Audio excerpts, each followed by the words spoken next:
Okay, so Jason Maynard from Cisco is going to do a talk on active and passive defense. We also understand that there are some NATE students who are coming into this, so just a show of hands, are those NATE students here? Woo-hoo. Welcome. Great, good. Okay, so let's get this up. All right, everyone can hear me? Yeah? Awesome. All right, so I'm Jason Maynard. I'm focused on the technical aspects of Cisco's cybersecurity portfolio, but really focused in general around security, not product specific, right? So anyways, when I was thinking about what I want to kind of present, some of the challenge I see when I'm out and talking to customers, was that there's a big focus on passive defense, right? And we'll talk a little bit about what passive defense is. There's not a huge focus on active defense. So today, there's going to be a little bit of everything for everyone, right? So if you're in leadership, there's some things that you might want to take back to the team. If you're more on the geeky side, we'll talk a bit about NetFlow and maybe DNS analysis and how that might help you determine what maybe an adversary might be doing in your environment. Obviously, that's only one of many techniques that you can leverage, but it's a good way of capturing some intel in your environment, right? So if we have lots of people in here that manage environments, I would love to see, and I'm not sure if you guys are willing to say, but how many people actually ingest NetFlow or IPFix or SFlow or JFlow and actually use that, not from a network perspective, but use it for security, right? So we're building these defenses or traditional defenses to mitigate risk, but yet you don't know what your network's doing, right? Day in and day out. So we'll talk a little bit about that today, as well as what DNS can do and provide you. So real quick, I'm going to talk about operational and informational technologies, right? There's a big focus, obviously, on IT a lot of the times, but operational environments are now being exposed. Businesses want data, right? Today, you can go and order food, right, and watch the driver come to your house, right? The best I had as a kid was 20 minutes, Domino's, it's free, right? But you never knew where they were. You were just hoping they'd be here, right? Today, you guys are seeing things real time. People know when, consumption for power is high or low. So we'll talk about each of those because they're both important and they both require security, both passive defenses, but also active defenses as well.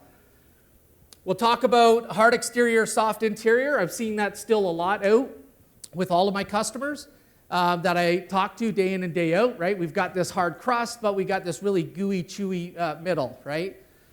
We'll talk about passive and active defense, very high level, the differences between the two, and then we're really going to focus on active defense itself. So that's where we're going to look at threat intelligence, right? Asset identification, network security monitoring, incident response, and then finally threat environment and manipulation, right? So what do we take from the things that we learn about the environment and then use that to feed back into our passive defenses, right? So we take that knowledge and then we feed it back into passive defenses to start mitigating that risk. So when you look at operational and informational technologies, they're both important, right? So they might be treated a little bit differently. So OT, has got engineers, right? And, real engineers with the ring, right? And then IT's got engineers without the ring, right? A lot of times. Not to say you don't have a ring. Somebody might have a ring. But they're very much the same. And they can learn from each other, right? IT can learn about the operational requirements, right? And why it's important to make sure availability is core, right? Integrity is second, and confidentiality is third. If you were going to rank them, you could talk to people that will argue all day long that confidentiality and integrity is just as important, but without availability, the operational environment will suffer, right? Where IT, you've got CIA, right? Confidentiality, integrity, and availability, right? If you were to rank them. Again, you could talk to someone in IT and say, availability is just as important as confidentiality. But if you were to rank them, that's typically how it goes. So now we've gotten some controls between OT and IT, but how many organizations are actually doing active defense in the operational environment? And I'm going to say very few, right? I talk to a lot of customers. And The problem with this is OT is now, it used to be an island, right, all by itself, but now we've got bridges into that island, right? They're not segregated anymore. So we'll talk a little bit about those challenges as we go along.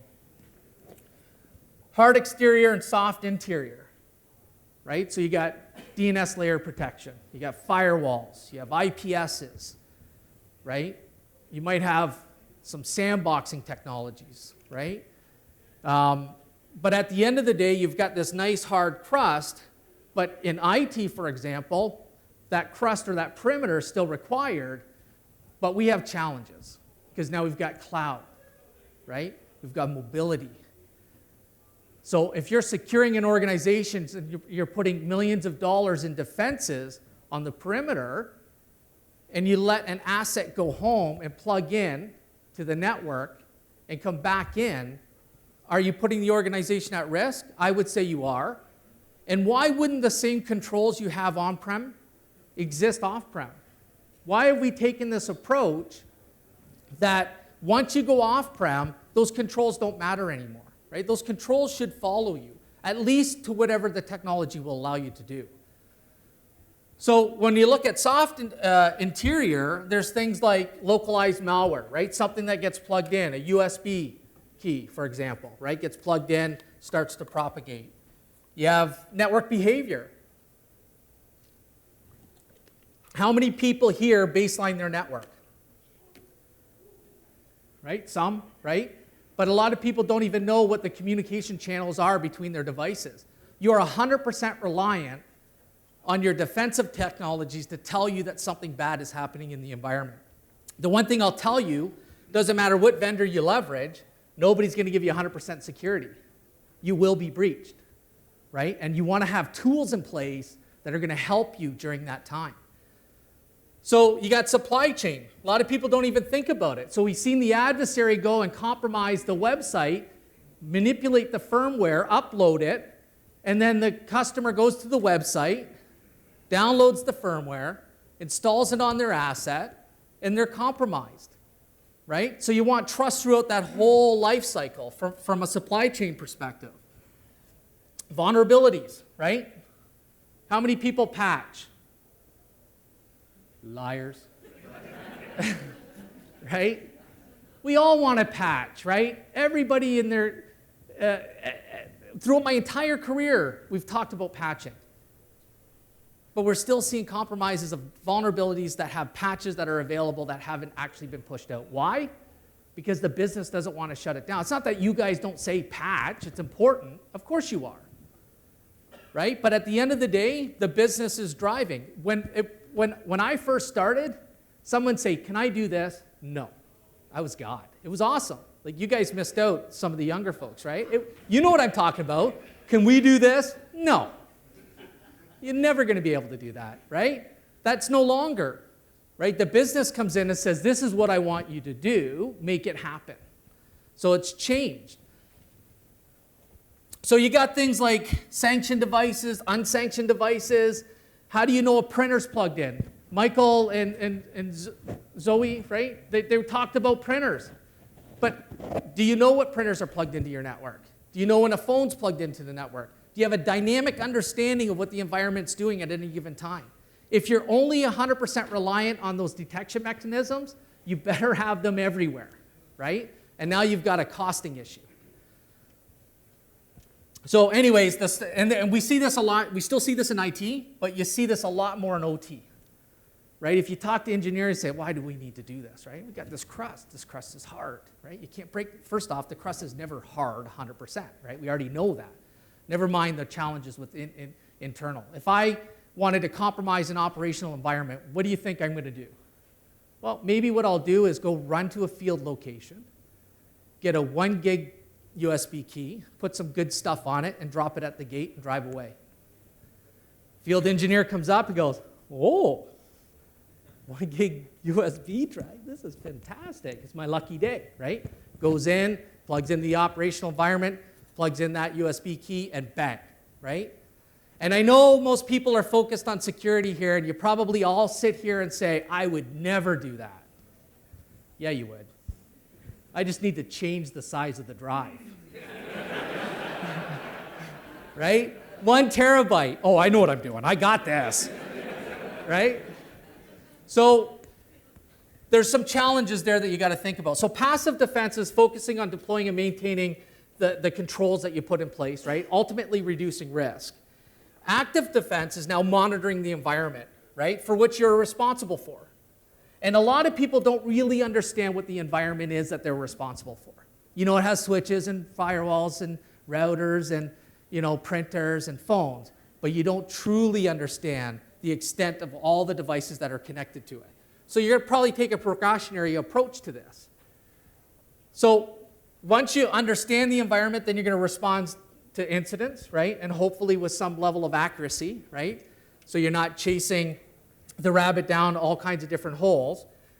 And then what you're gonna do is learn from that and then manipulate the environment, right? So you're gonna take that information, you're gonna feed it back into those passive defenses to start mitigating risk, right? And of course, you know, it's a cycle, right? So you're gonna learn every time, you're gonna evolve, right, as you go along. So when you look at passive defenses, right, we've got next generation IPSs, next gen firewalls, right? Next gen endpoint. I have to use the word next gen. I apologize, right? But that's what people use to understand. Because when I go in and I say, oh yeah, we've got IPS or they've got IPS, they go, oh, it's not next gen? No, it is next gen. The problem with the next gen label, and everybody in this room should challenge it, is it never expires. So if I was an 8-year-old company that developed or was innovated and created a next gen firewall, yeah, there's core components that make up what they call next gen. But if I did that 8 years ago and did nothing, didn't change anything, and 8 years later, next gen firewall, right? It's still a next gen. It never expires. So next gen doesn't always mean next gen, right? Because then is it next gen, or is it next gen 2.0, right? There's some challenges with that term in my mind anyway. You got DNS, email security, web content. Again, just gives you an idea of some of the passive capabilities. When you look at active defense, there's 4 components, and this is from SANS, right? So you got threat intelligence, consumption. How many people take in threat feeds? Probably a lot, right? Even if you don't even know you take it in, most of your security technologies is pulling in threat data, right? You're going to have, the next step would be things like network identification, right? And this one's critical. This is the advantage you have over the adversary. You know your environment. They don't know your environment. They can assume, but they don't know your environment. So the more you know, the better that you could defend against the adversary, right? Because they got to come in and learn. Incident response, right, obviously is a part of it. And then threat and environment manipulation. So we'll talk about each one of those. So anybody know Locard's exchange principle? Anybody? So basically, if you're a criminal or an adversary, so if I'm an adversary and I enter an environment and I do nothing, or if I enter an environment and take something, there's evidence left, period, right? So it could be a fingerprint, it could be blood stain, it could be a hair follicle, right? When it comes to things like information technology, right? There could be a CPU rise, there could be increased network traffic, there could be interesting DNS calls, right? So there's evidence left. You can't get in and out without somebody having some trace. Now the issue is, do you have the mechanisms to capture that and then make sense of that, right? So threat intelligence. So there is a life cycle, right? So planning and direction. You just don't consume intelligence for the sake of intelligence, right? You want to have a plan. What are you doing? Determine those requirements. Oops. Collection. Where do you collect? Now, what's interesting here is, if you know your network, you're going to know where the best parts are in your environment to collect that data, right? But if you don't know it, it's going to be difficult, right? And everybody does perimeter. Yes, you have IPS, but how many people have security from the campus network into the data center? Well, there'll be some bigger organizations here I know have it, right? But there's a lot of organizations that don't have it. What happens when you go to the cloud? It was interesting, we were talking to students today, or just before this, and they were talking about, what about AWS? What do I need to secure my instance? The same thing you need to secure your stuff on-prem. Nothing changes, right? It's just a branch office, if anything, right? You still need the same controls. So you want to know where you're going to place this. Where are you going to get that IP fix data or flow data, right? Where are you going to put your IDSs or IPSs? Processing and exploitation. So taking binary data and making it into something usable for humans, right? And that would be ASCII. So that's what you're going to do in that phase. And then you're going to analyze and then productionize it, right? So this one's important because there's two components. This relies heavily on analysts. Analysts are never going to go away for a long time from a security perspective. Yes, we've got really cool tools that does a lot of stuff, but you still need an analyst to really truly understand the threat and what it means to the business that you're protecting, right? You need an analyst to do that. That's not going to go away. So don't worry about the technologies. It's just going to allow you to focus better. But these also have to map back to that planning and direction phase.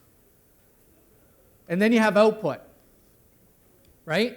So dissemination and integration. So the actual output of that data. That data then is going to be potentially shared. How you share that data, we're going to talk about that in a minute. But again, it's got to be something meaningful, right? It's got to come back, and this is where evaluation and feedback comes back. It's got to come back to that planning and direction phase, right? Why was I doing this in the first place? So once you get that established, then we start looking at intelligence. So open source information. Can anybody tell me how you defend against that? Anybody want to take a crack? Come on, somebody. Be aware that it's out there. Be aware that it's out there, right?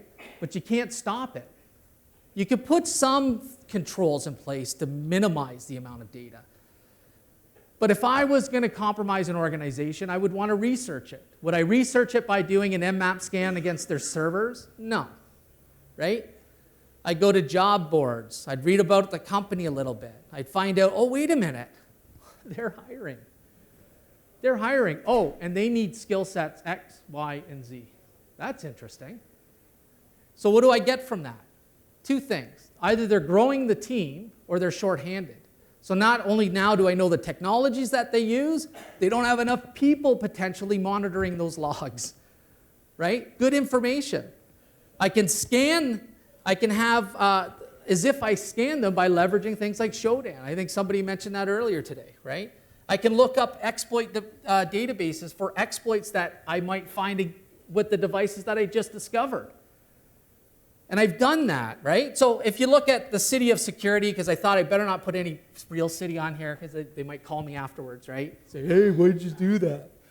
But they're building a new facility which is connected to the city of security network, right? So they got this brand new thing. Public sector is really bad or good at this, right? Because the problem with public sector in general is people want to know where their tax dollars are going. So you got to go, oh, look, this is what I'm doing, right? Oh, sorry, Mike. You're going to have to replace that. I think it's broken.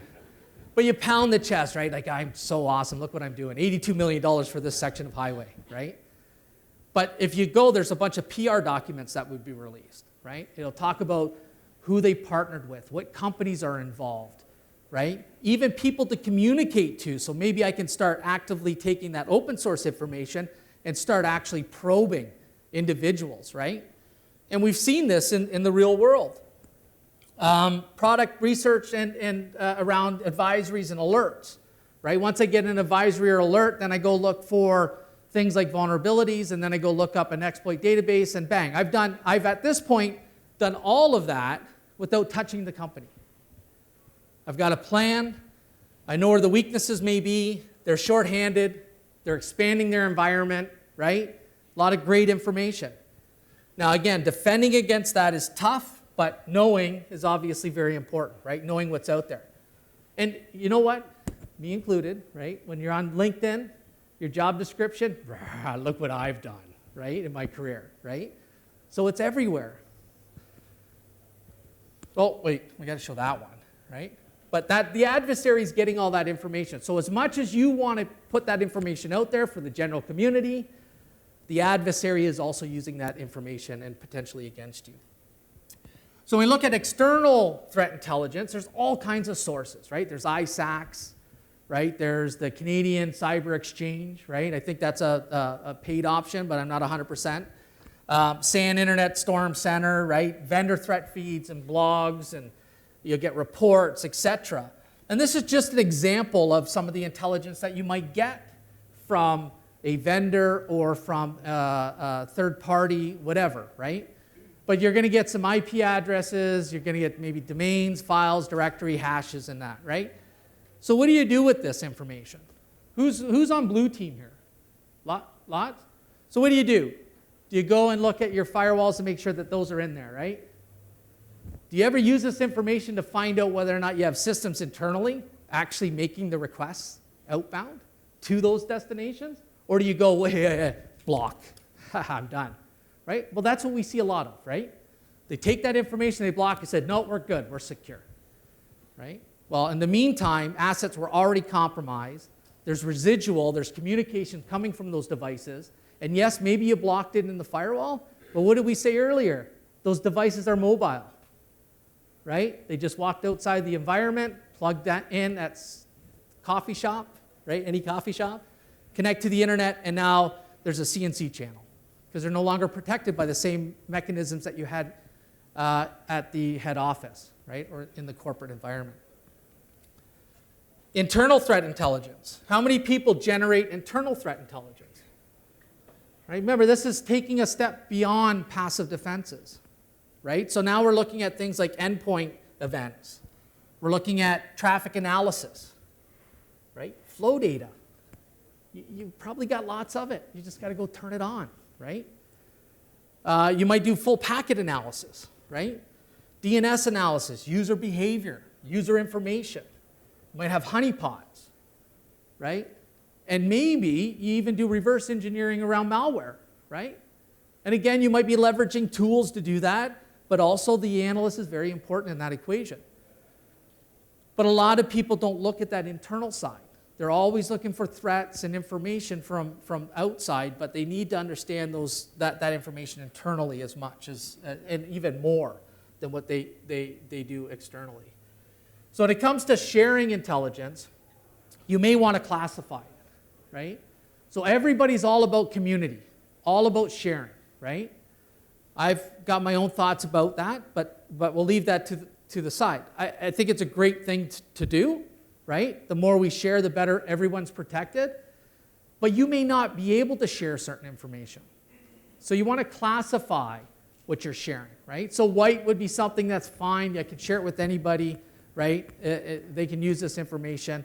I can use it to share it with similar companies, right? And it's good for the community. Red might mean that you've got some interesting information in there that may expose you, right? That you may not want to share that information out. So you want to classify it, and then you may want to use a format to be able to share that data to some of your passive technologies, right? So STIX is the format, taxi's the transport to get that data to other platforms. Asset ID, network security monitoring. I think this one's the big one, right? Not to say any are less important, but this section I focus on a little bit more, and then at the end I talk a little bit about what you can do from a manipulation perspective. So how many operations rooms look like that for security? Lying, look at, you know, it hurt, didn't it? I know it hurt. The reality is that you guys do a phenomenal job. It's very hard to do it. There's all kinds of reasons why you might be blind in some areas, right? The bottom line is the end-to-end is very difficult. And I talked about this earlier. How many people could tell me what servers are in their data center? How many people could say, I know it's Windows, it's Linux, it's patch level, right?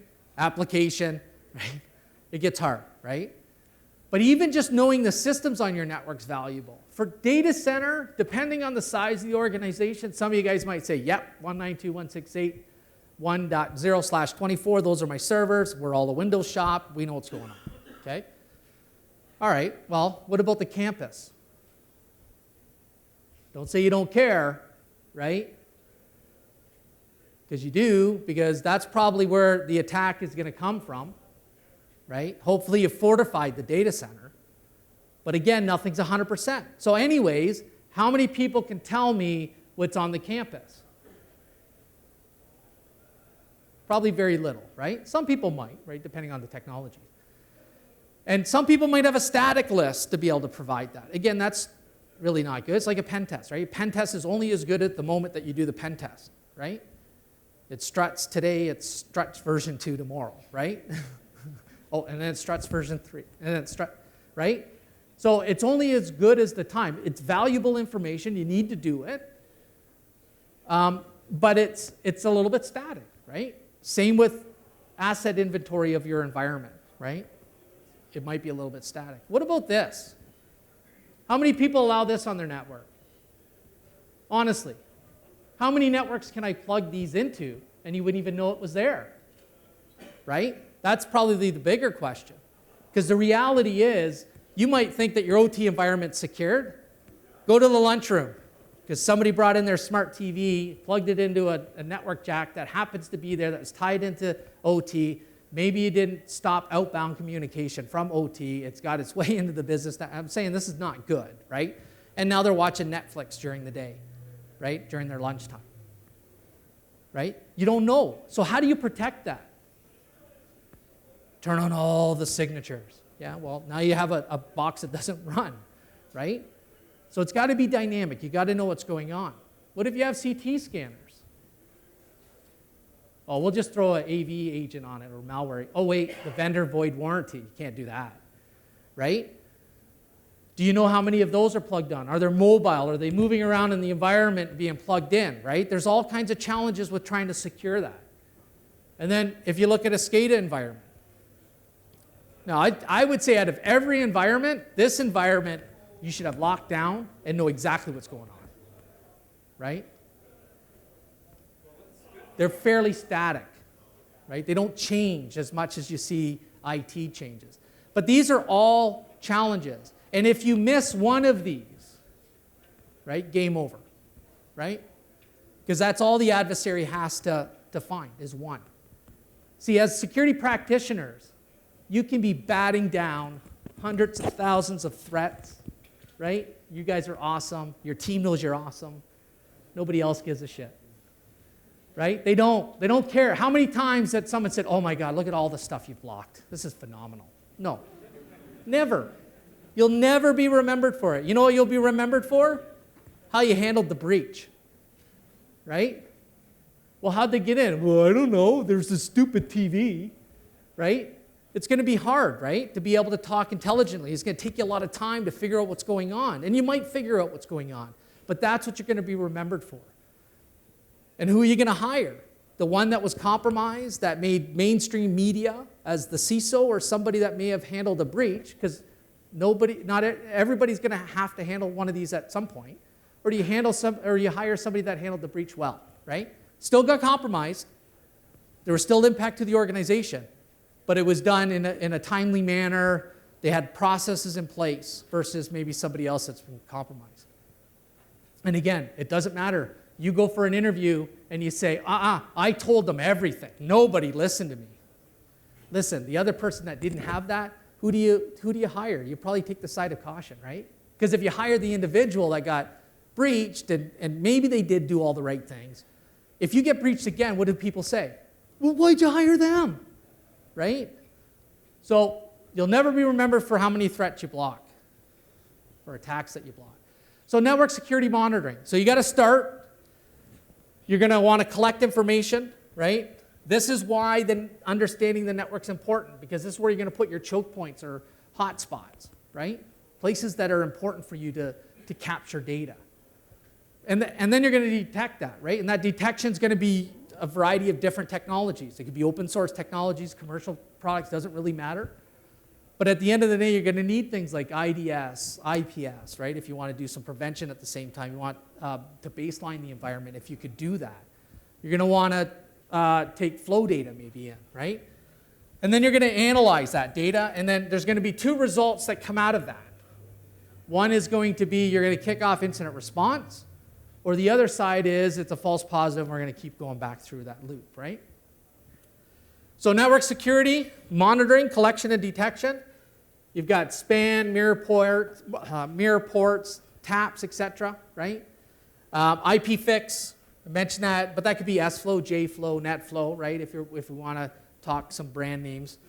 Firewall event logs, window event logs, sys logs, right? You may aggregate that data somewhere, right? But this is all going to help you on the collection side. And then the detection side, we talked a little bit about that already, right? You're going to have maybe IDS, you'll have maybe Zigbee for some of the wireless stuff that you might have, right? You can't forget about that, right? Just because you're capturing data around wireless, right? You're going to miss anything that talks Zigbee. So again, it's important to truly understand that environment. You might have host IDS, flow data we talked about, baselines, etc. So now when you're collected the data, you've got some detection capabilities taking place, you're going to start looking at the analysis portion of it. This is where skills come in, right? Human skills, right? Not just technology. Technology will help you, maybe get rid of some of the noise, but at the end of the day, you need skill sets. So file analysis, you have DNS analysis, flow analysis, packet analysis, right? Timeline analysis, right? So we want to understand the timeline of events that took place and be able to correlate that information. So we're going to focus on flow and DNS, right? These are two examples of many, right? And how you can actually start using information to piece together what might be happening. So how many people here can pick the bad packet out of that? Right? Well, I made them red, so it makes it easier, right? But who knows, right? That's what's on the wire. If it's encrypted, it's even worse, right? So it's very, very difficult. There's all kinds of stuff happening on your network all day, every day, right? We talked about the little device earlier that they put in line, right? The thing I'm starting to think about, how do you mitigate that? Forget about the technology that should be mitigated, but how can I mitigate that risk from a network perspective, potentially, right? But they're going to leave potentially evidence, right? So I want to capture that data. And that data could be, bad geos, it could be recon, it could be compliance things that take place. I don't want my business network directly communicating with the OT environment in lower levels, right? If something like that happens, I want to know about it. Worm propagation, exfiltration, all of this you can get from flow, right? Now, you might need some technology to help interpret it. You might need an analyst to help interpret it. Probably going to need both, right? But if we look at it, here's a baseline flow, right? So you got a host A, talks to Active Directory and DNS. Might talk to a print server, God forbid, right? And email, right? And then it might talk to the internet. And there's going to be deviations in that flow, right? And you're going to have some baselines to understand what those deviations look like, right? But what if there's an unknown threat? When I say unknown, I'm saying that our technologies, not Cisco's, I'm talking our in general as an industry, hasn't been able to identify the threat. It's unknown. I apologize, Russia, but I'm going to use you as the example. Right? But if I had some communication that's taking place, that's communicating to Russia. I was actually in Vancouver yesterday, and we had an individual, and this wasn't part of the discussion, but we did talk about Russia, and I said, yeah, I use it once in a while, but sometimes I try not to, because you point out a country, and somebody gets upset, and he's like, and he's Russian, he goes, oh no, I've went through this ransomware experience where I called them up and said, I'm Russia. They were willing to give him back the crypto keys because he was Russian, but he needed to give his passport and picture and prove he was in Moscow, right, to get the keys, right? So he didn't get the keys, but he was Russian. He sounded Russian. But so host A talks to a server that's located in Russia. We know proxying, all that, but forget it, was just an example.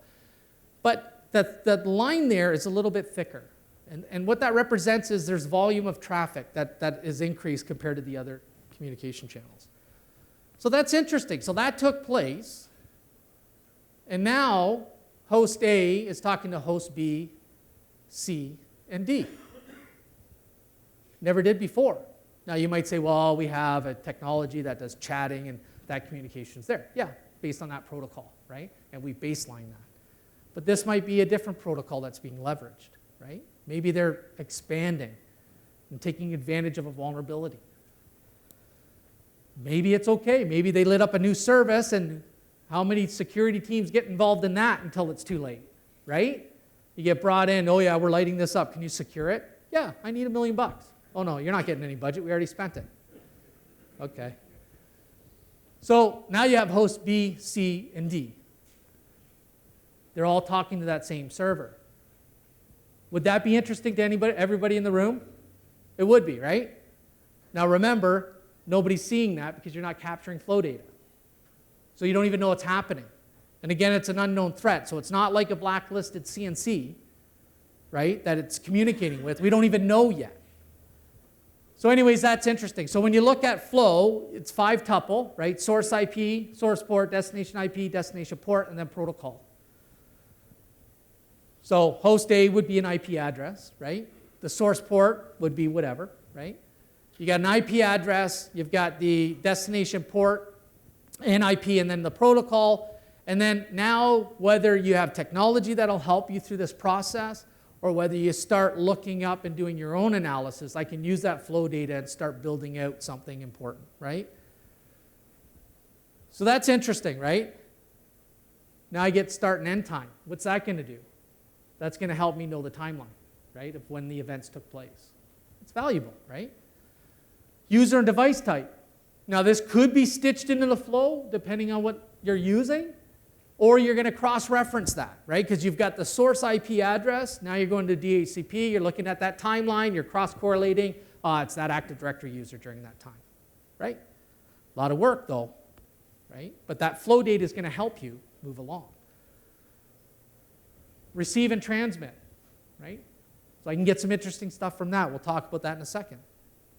Round trip time and server response time. In this case, because it's going to Russia, you probably don't care because your users aren't calling you saying, I can't get it, it's taking forever, right?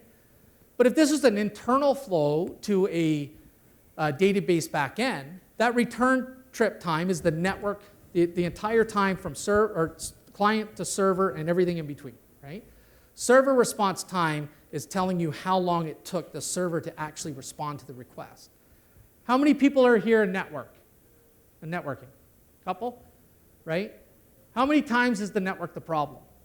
Right? I started on the networks, well, systems in the network, right? But how many times is it really the network, right? Very, very seldom, right? But it's this black box nobody knows about. So they always say, well, it's the network, go back and check. No, now I can say the server held it for 200 milliseconds. I know that, right? Again, you might need other tools to help you get that information. I'm just including it to be comprehensive here. URI, right? That's interesting data. Because again, destination IP is one thing, but if I have the URI, now I can see exactly what they were calling. Device process.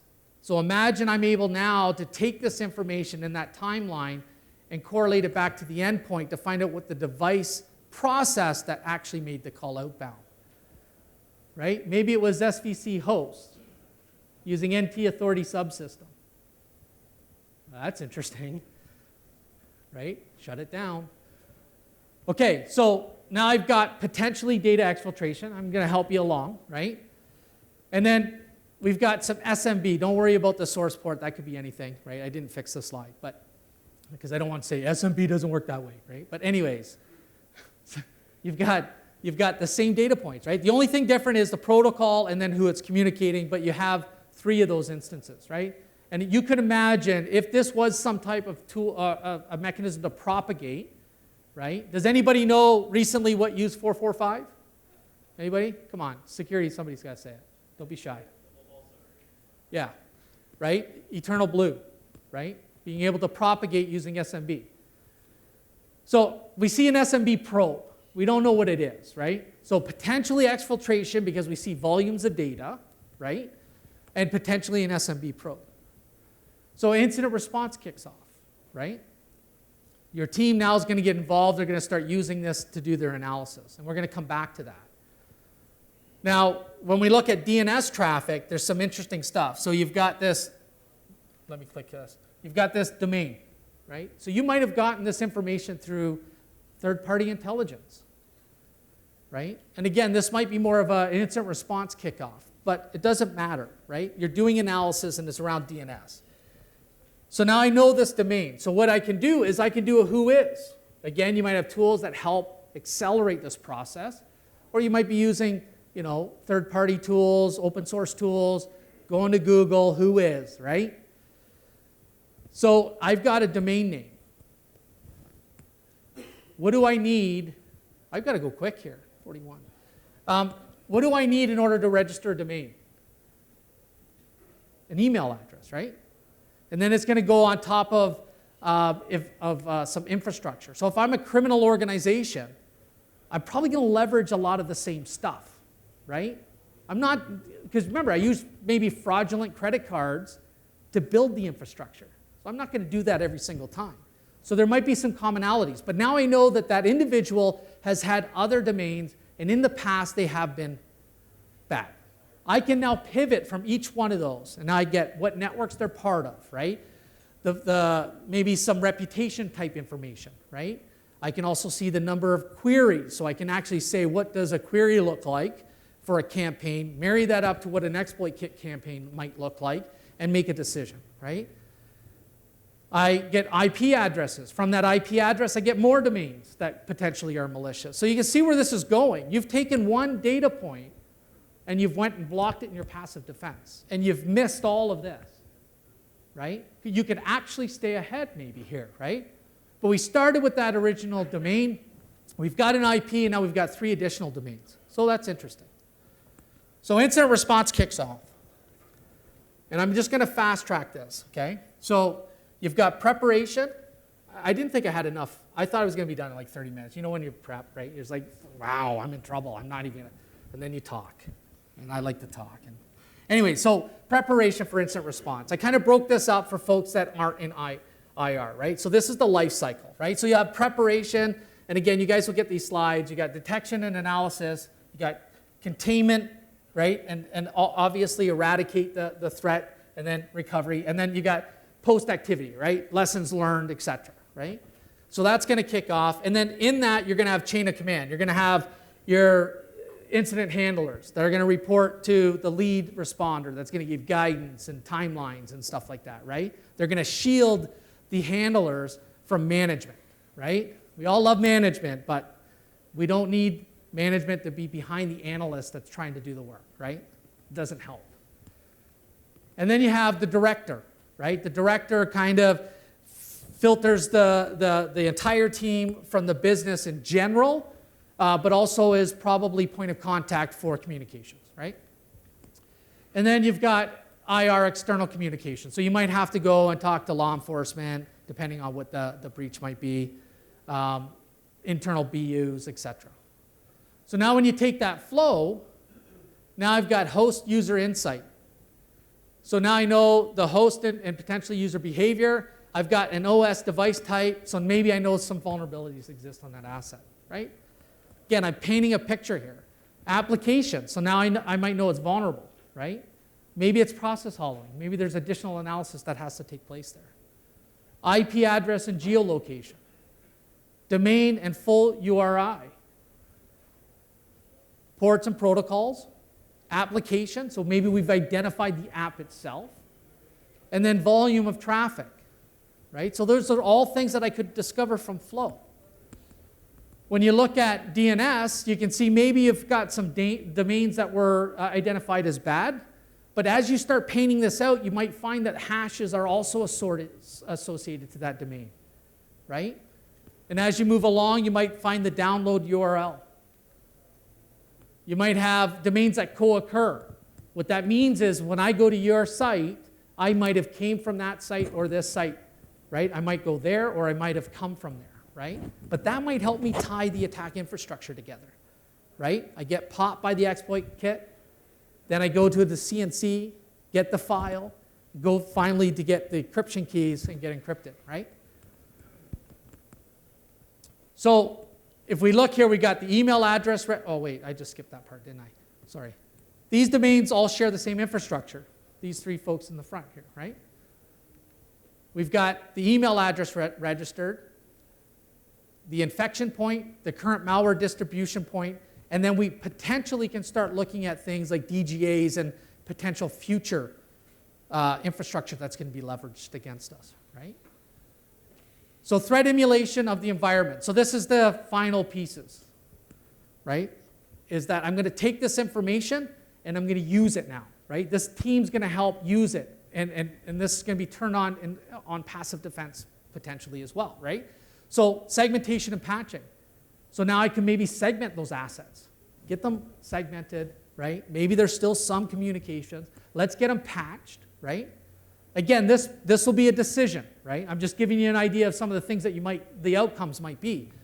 The device process, maybe you'll blacklist the process if you can. If it's SVC host, you're going to have to think about what you're doing. You don't want to blacklist explorer.exe, right? Because that's not good, right? You might patch. You have geo and IP blacklists, right? Blacklist the domain, develop an IPS signature that matches the URI, right? So now I'm taking that information, building a signature, now mitigating risk. Blacklist the app, right? Restrict the app, patching, right? And then rate limit. Now in this case, if this was talking to Russia with large volumes, you're not going to rate limit it, right? You're probably going to cut it off, right? But there might be another use case where you've done your incident response, found out that there's no threat to the organization, but there is a business productivity issue, and you want to slow down that access because it's not business enhancing that they're doing. SMB probe, microsegmentation, right? Both sides, patching, blacklist app, patching, restrict app, etc. The domain, I can block the sender, right? So I can make sure that if they ever try to send us mail, right? Because remember, they're learning about your environment too, right? They're looking to expand. Maybe I block the sender. Blacklist the domains, blacklist the IPs. I think you guys get it. So your network, your system, they all leave evidence, right? You just got to figure out a way to capture that and store it in a meaningful manner that you can then query at some point in time and run analysis on it. And that's it.